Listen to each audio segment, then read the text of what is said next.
আমরা সোনামুড়া থানার ১৫০টা বিভিন্ন ব্র্যান্ডের মোবাইল ফোন সিজ করা হয়, যেটা ইউএনসি নগর বর্ডার ফেন্সিং এর পাশ থেকে উদ্ধার করা হয়, যেটা লিড করে ইউএনসি নগর বিএসএফ বিওপি।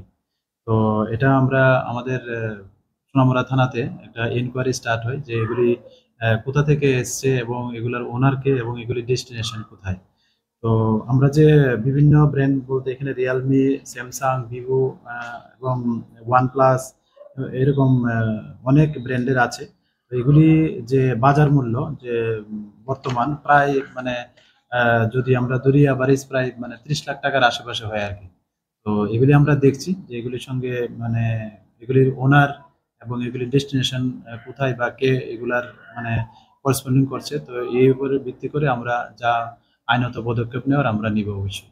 ফেন্সিং এর কাছাকাছি ছিল। হ্যাঁ, ফেন্সিং এর কাছাকাছি ছিল। কি ধারণা বাংলাদেশ পার করার জন্য? হ্যাঁ, এটা তো এটাই মানে ধারণা করা যায় যেহেতু বর্ডারিং এরিয়া থেকে পাওয়া যায়। মোবাইল কয়টা ছিল?